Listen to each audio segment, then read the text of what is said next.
A few months ago, I stepped off the stage after my final bow with ABT, closing one chapter and unknowingly preparing for the next. Not too long after that, I had hip replacement surgery. Since then, I've been focused on healing, physically, mentally, and patiently. These were my first few days, learning to walk again, resting, and letting my body do the work. Recovery isn't glamorous, but every small step matters. In the culture of elite ballet, injury is hidden, pain is managed, minimized, and performed away from. Dancers dance through stress fractures, torn tendons, and exhausted joints because the alternative, rest, can mean losing a role, losing the momentum of a career that runs on a razor's edge of competitive pressure. The culture of performing through pain is structural. MIsti Copeland's video changed none of that. Not immediately, but it named something. A prima ballerina of historic stature, showing herself with a walker, acknowledging openly that her body had reached its limit. The response from the dance community was swift and emotional. Dancers recognized something they had rarely seen.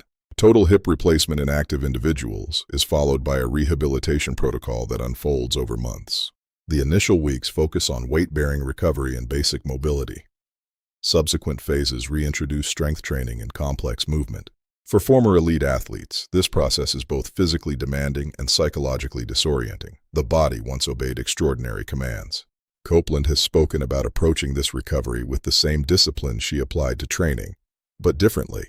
Not forcing, not performing, listening. It's all a part of getting older and being an athlete. It's part of accepting the beauty of having a body and how strong and powerful it is.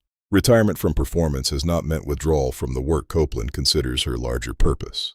She has continued speaking publicly about diversity, representation, and access, advocating for systemic change in an art form that remains insufficiently diverse. I will forever do this work. I believe that we can be better. I believe that this art form can be more accepting and more diverse. She is a mother, a published author, a cultural figure. She is also, at 43, a woman learning to walk again, and doing it publicly, without shame. The question MIsti Copeland's story ultimately poses is not about one dancer's hip. It is about an institution, and what it does to the bodies entrusted to it. Ballet training typically begins between 8 and 12, when skeletal development is incomplete. The pressure to perform through pain is embedded. The idealized body type produces systemic physiological damage even as it produces artistic beauty. MIsti navigated this with extraordinary courage. But her body's reckoning, the bone spurs, the torn labrum, the titanium hip, is the invoice for what her career cost.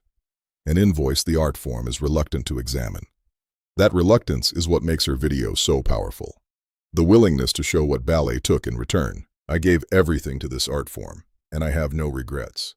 But I also think it's important to tell the truth about what it costs, because the young people watching deserve the truth as much as they deserve the beauty. MIsti Copeland danced with ABT for 25 years. She became the first African-American female principal in 2015. After her final performance, she underwent hip replacement. She is still dancing, just differently now. Visit unbedsidemanners.com for more stories.